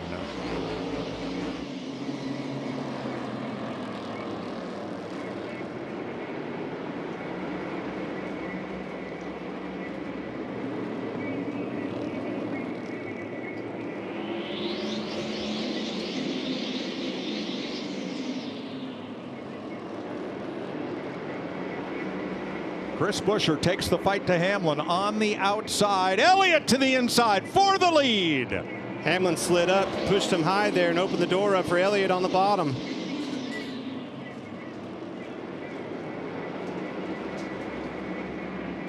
Look who's right behind them on this bottom, guys. Ryan Blaney.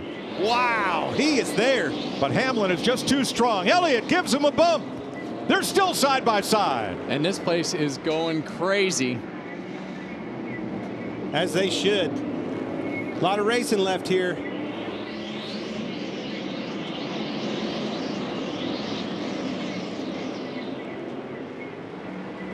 Well, the guy that these front 2 guys don't want to slip up and let by is that 12 car, because you see Chris Buescher sideways behind Ryan Blaney right there. Yeah, Bubba Wallace gave Buescher a shot to move him out of the groove and try to get underneath. Hamlin keeps storming back on the outside.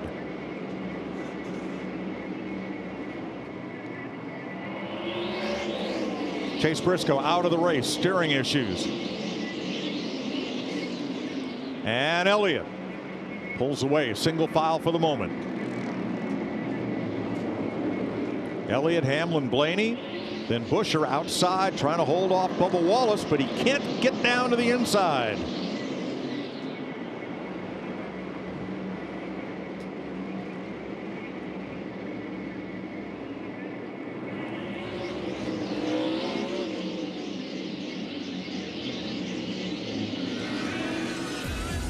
.72 laps to go.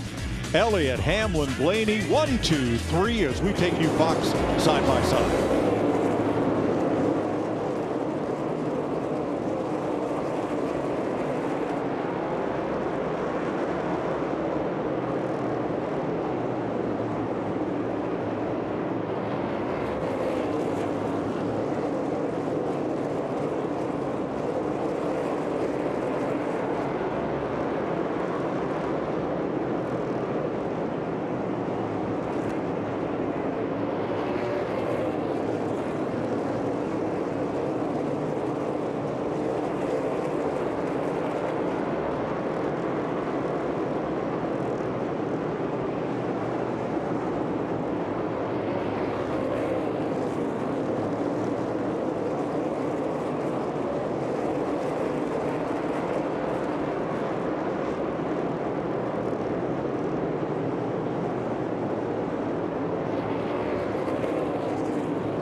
60 laps to go in the Cookout Clash at Bowman Gray Stadium, Winston-Salem, North Carolina, the exhibition race that kicks off the NASCAR season. Chase Elliott's led a total of 111 laps.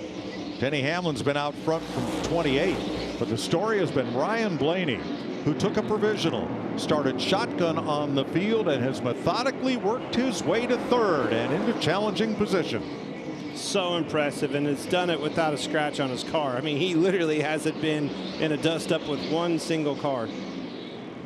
Well, as we were in that commercial, we saw the bumper tag there between the 9 and the 11, and now the 9 has driven off to a couple car lengths gap there. But if this cycle goes like it did in the first run, we're going to see the 9 car die a little bit at the end of the run, and that's where the 11 and the 12 were better. Yeah, I totally agree, but we're seeing opposite of that. I think I see the 11 starting to fall off and the 12 applying the pressure. Might be him just managing, right? Trying to manage those tires and get them at the end. Yeah, and the guy we haven't talked about much there in 4th place is Bubba Wallace. He had a great run last night, had a fast car, as you pointed out, Clint, last night, and he's had a solid run to put himself in position to have a shot tonight. Blaney looked underneath the 11 off the floor. A little impatient inside, and now he is up to the door of the number 11 into turn 3. This is for second. There's no chance that I thought a car that took a provisional at Bowman Gray Stadium would be competing for the win. Unbelievable. Great job, Ryan Blaney. Yeah, well, we've seen this team do that, and you pointed it out. I mean, the center corner speed with this car compared to the cars around him is so much faster, and that's what this 12 team has become notorious for, is being able to roll that center of the corner and have their car turn better, but also still be able to get off the corner. But when you watch this car roll the center corner, it's impressive. Tyler Reddick, our Toyota cam there, back to 8th place. Watch this. Yeah, it's right there. It looks like he hits the gas.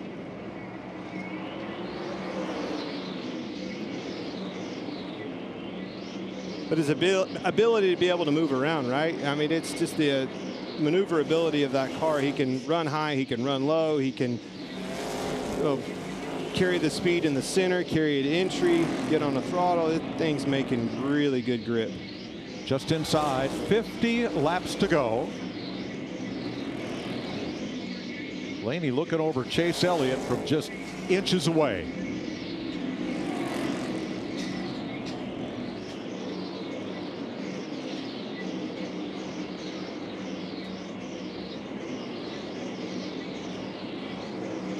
Hamlin now a full second back ahead of Wallace, Busher, and Logano. And you saw right there in the front of your screen, lap traffic's coming. Could possibly be the first time we've seen lap traffic. Yeah, and we know that Chase Elliott caught lap traffic at the end of that first run, and the comment that he had was the fact that he felt like his car got tighter when he got to the back of the field. So that's going to happen again, most likely, once they get there. You can see this view. See how he rolls that center, stays right on the bottom and catches him right in the middle of the corner. Elliott trying to become the second Elliott to win the Clash. His dad brought Ford Thunderbird number 9 to victory in the 1987 running of the Busch Clash. Joey Logano up for 5th, passing Chris Busher.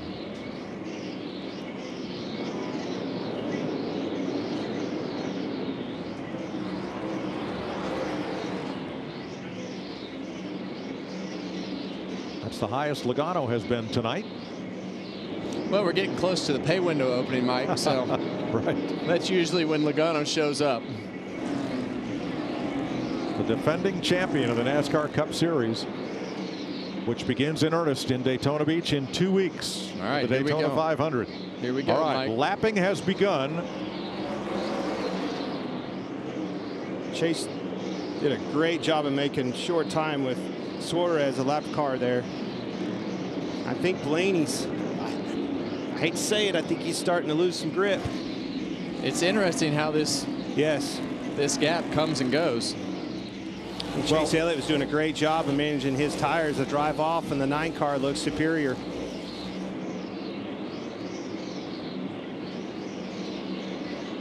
And we're down to 40 to go, but lapping has begun. Chase Elliott beginning to close up on slower cars here. One more time, we'll take you Fox side by side.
.28 laps to go. Chase Elliott beginning to put a couple of car lengths distance between himself and Ryan Blaney. Blaney closes it back down here. Hamlin third, Wallace, Logano the top 5.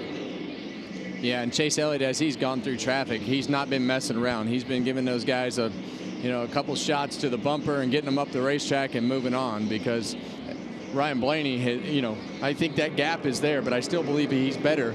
And I think he's doing a good job of timing where he's catching them and where he's making those moves.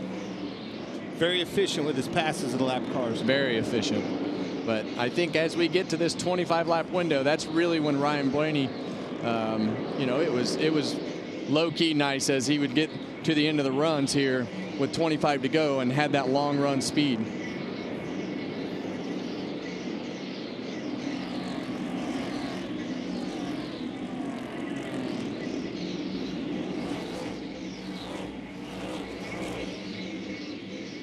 Blaney trying to give the captain, Roger Penske, a second Sunday in a row with a big win. Penske Porsches won the Rolex 24-hour race in Daytona last week. Watch out. And this guy right here, Tyler Reddick, he had a bad cycle there on the restart, fell back 5 or 6 spots, and now he's just settled in 8th and hasn't made much ground. Joey Logano's getting a little impatient with Bubba Wallace here. This is for 4th place. Well, he's running out of laps, Mike. Right. He knows that he's got to make something happen if he wants to put himself in contention in case this caution comes out. He's got that higher entry. He's got the front bumper working to the back bumper of Bubba Wallace's car, but he's got that Denny Hamlin line there on the entry. He's definitely wanting around a lot faster right now.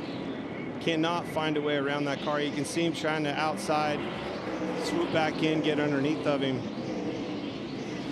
You're going to have to move him, Kevin. Yeah, quickly. A bit of muscle there as Logano gets into turn number 3. And it looks like he is going to take over the 4th spot. Chase Elliott has just lapped Kyle Larson, his Hendrick Motorsports teammate, who creates just a tiny bit of log jam there for Ryan Blaney, and it results in a 2-car length deficit for Blaney. It's a good once they clear. Good timing pass there. Yep. See how it goes so far. I don't think it'll be as easy getting around that car.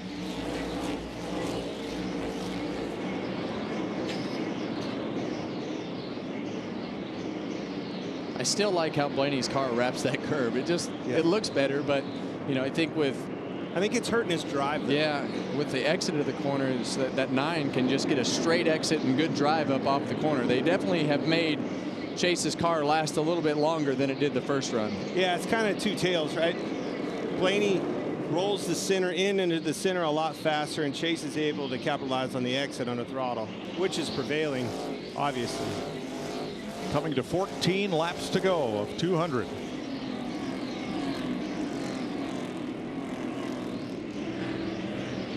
At some point, Chase is going to get to a car that's not a Chevrolet. Seems like every car he's lapped so far has been a Chevy. Now, good point. That would be Todd Gilliland, just 2 cars ahead, and then Josh Berry ahead of him. Kyle Busch next in front of the leader in the number 8.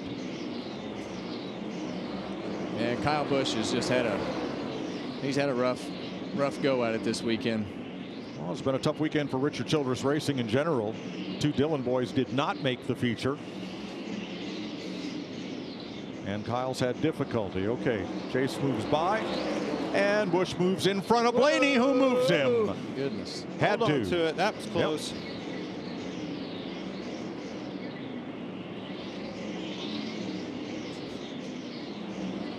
$11:10 to go, Clint. You just keep watching. Whoa, Blaney way high down in turn number 1. Not sure if he had help or not, but he missed the corner.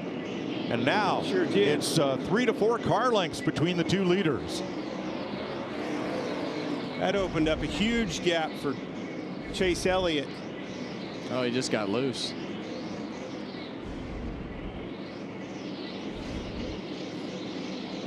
Elliott inside of Todd Gilliland without incident.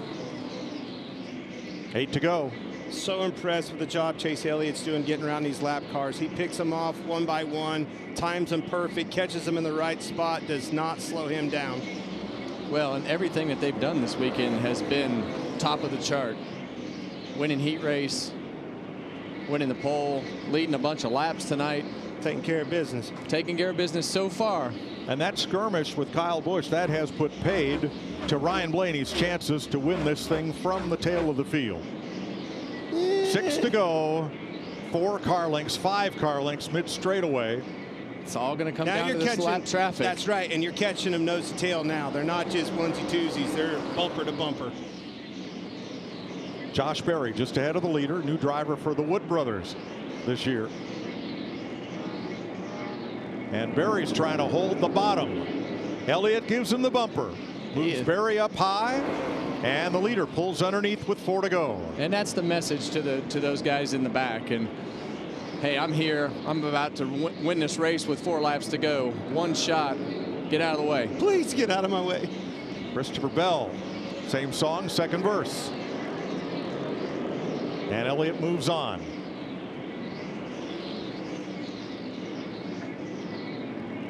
Coming to 2 to go, Daniel Suarez, the next car ahead for the leader. Blaney drove that thing in there. Yes, he did. He's throwing Hail Marys now.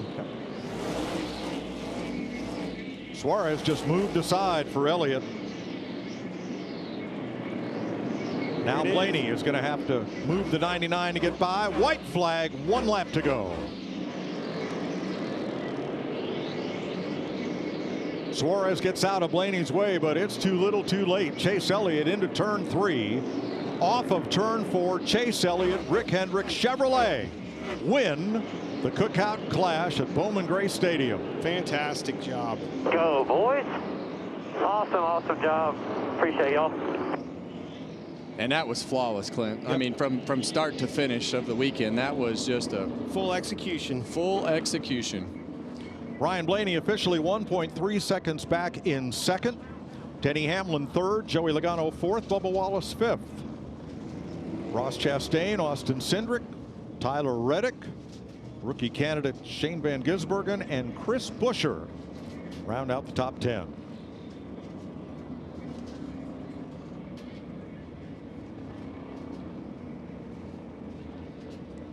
What a fun weekend.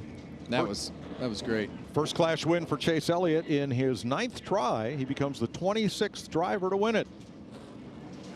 Finished second on the Daytona Road Course in 2021. And it's the most laps led in a single Clash in history. As we mentioned, his father Bill won it in 1987. It's the 8th Clash win for Hendrick Motorsports with 5 different drivers.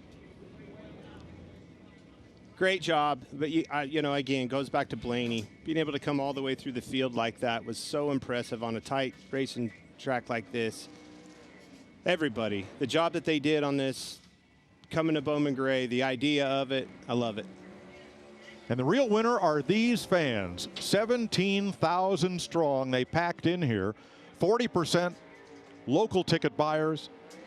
They came from 44 states to see NASCAR's best put on a preseason show. I think they got their money's worth and then some. Kevin, I think he's using the wall to keep him going around there. How about that? Yes! That's a burnout.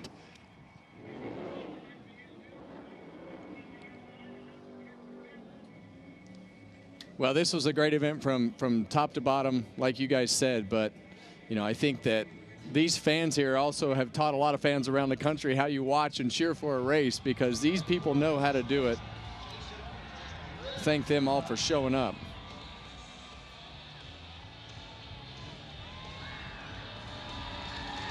Chase Elliott parks it on the 40-yard line of the Winston-Salem State football field.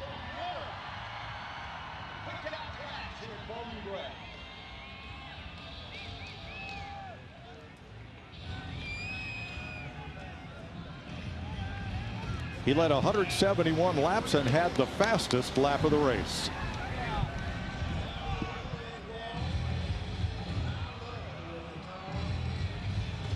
Good looking helmet.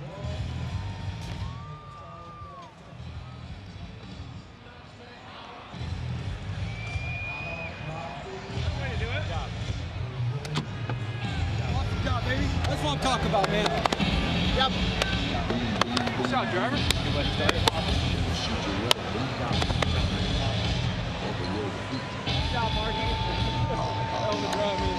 Crew Chief Alan Gustafson going to add his well wishes to our winner. That's pretty sweet. That was good.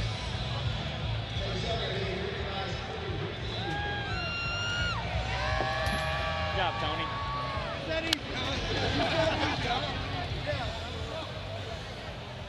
Well, Chase Elliott, he was all smiles before you got in this race car. I think you were feeling the vibe here, but that race for you, you start on pole. Denny Hamlin didn't make it easy for you. Ryan Blaney didn't make it easy for you. How did you navigate that so well, especially with all that lap traffic? Yeah, first off, just thanks everybody for coming out. Y'all made for a really fun environment for us, and you know, we don't race in stadiums like this, you know, so just really cool, and I appreciate y'all making that moment special for me and my team. This is awesome. You know, I know it's not a points race, but it is nice to win for sure. And just really proud of our team for, you know, just continuing to keep our heads down and push forward for sure. Had a tough race. Ryan kept me honest there at the end. You know, Denny was really good there at the second half of that break. And I just felt like he was kind of riding, and I was afraid to lose control of the race and not be able to get it back. So, yeah, fortunately it worked out. You know, a great way to start the season. Huge thanks to everybody at Hendrick Motorsports. A lot of hard work over the off season. Napa Auto Parts, Chevrolet. We have some great partners, and excited to get to Daytona. It's a great way to start the season. You mentioned the fans. They're so passionate. I know they were yelling for you guys the whole race. What do you have to say to them, Bowman Gray and the Madhouse, finally getting to witness you guys race here? Well, y'all deserved it. I hope it was a good show for you. This environment is special, and this is a place that has had deep history in NASCAR, and I think they deserve this event, truthfully. And I hope we didn't disappoint. It was fun for me, at least, and we'll hopefully come back here one day. That's Chase Elliott. He wins the Clash at Bowman Gray.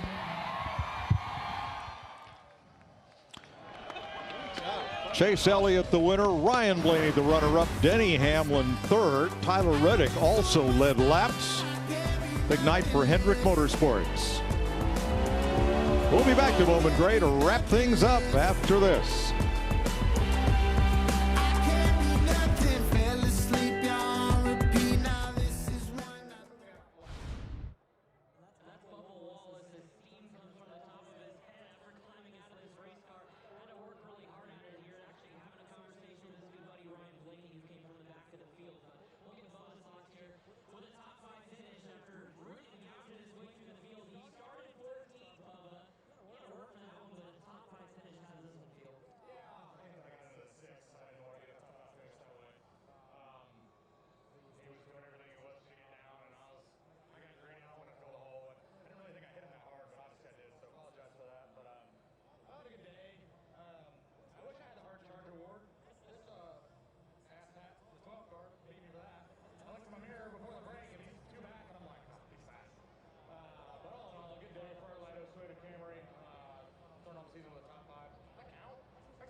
Finish here tonight. You gotta love the way this one played out, Mike. It was the Madhouse, in your opinion, did it live up to the hype? I do believe. I'm sure that the locals would have liked to have had a little bit more. Perhaps maybe when it was Denny and Chase racing for the lead. Let's get Denny's thoughts. He finished third tonight. That's right, he did, Mike. And Denny, I thought it was going to be you and the Chase show for a while, but in that second half, what was the difference in your race car? Yeah, I just didn't do very well in that restart there, and kind of lost the bottom, and the Chase took advantage of it. And once you get the lead, man, it's just a lot easier to hang on to it. So, but I just thought they were a little better that second half than what we were, along with the 12 as well. So, just got to get a little bit better. But overall, a good day for us. We're close to it. All right, third place finish for Denny Hamlin. He kind of comes home with a top 5 finish. Well, let's go slide over here quickly and talk to the hard charger, Mr. Ryan Blaney. Boy, he did it again. This time, one spot short from the very end. Well, last year, Ryan, I thought it was impressive going 23rd to 30. Now do 23rd to 2nd. I know you wanted the win, but walk me through just how difficult it was. Lap traffic, just trying to keep pace with Jason. Give yourself a shot.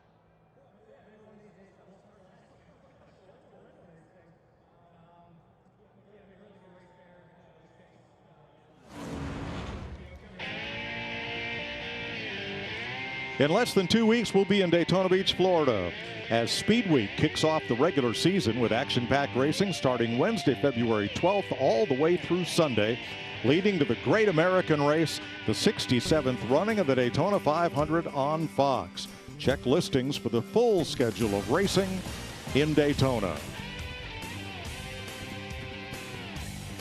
Here's Regan Smith with the runner-up. Well, Mike, that's right. Ryan Blaney came up one spot short tonight, but it was not from lack of effort. 23rd all the way to 2nd. How much fun were you having out there, Ryan? Yeah, I had a blast. I was saying last year we came from last to 3rd, and this year last to 2nd.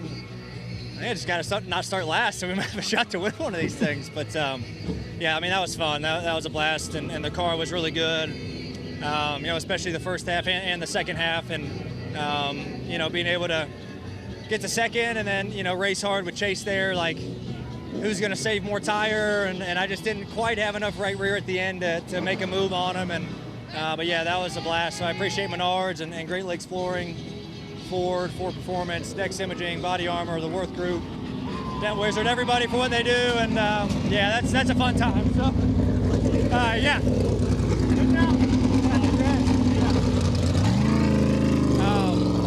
So yeah, I mean, I hope the fans enjoyed it. I mean, that was a really good show. Happy we could come to Bowman Gray and put on a great race for everybody. And you know, like I said, it's more fun from my seat when you're going forward. But props to the 12 boys for getting better throughout the weekend, and look forward to Daytona.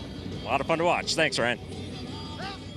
Well, when you listen to those comments by Ryan Blaney, I think it tells you that, you know, that 12 team isn't going anywhere. Those guys are really good at making their car better, progressing through the weekend.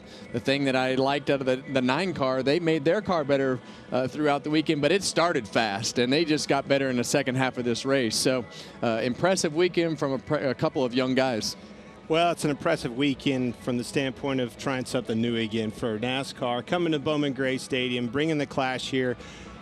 Do we need to move it around? I don't care. One thing is for certain, I feel like we found the mold for this event. Being able to come to these short tracks and put on a show for the fans, letting these guys do something without points, without anything on the line, just going at it. It's been awesome to watch. Well, should I remind you that when Bill Elliott won the Clash, he went on to win the Daytona 500 that same year, 1987. Chase Elliott now has a chance to do just that. Coming up next on Fox, late local news, except on the West Coast. A big night of racing in Winston-Salem, North Carolina. Congratulations to Chase Elliott, winner of the Clash at Bowman Gray. Is it you or is it me?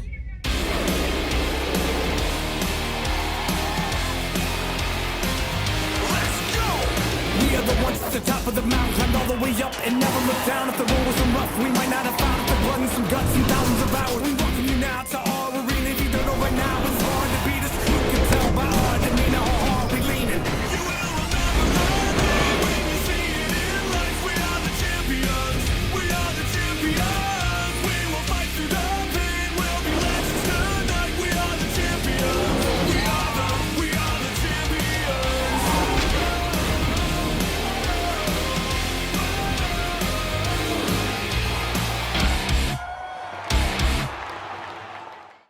This copyrighted telecast may not be reproduced, retransmitted, or used in any form without the authorized written consent of NASCAR Broadcasting. NASCAR would like to thank all of our fans for your support, and we hope you enjoyed today's broadcast.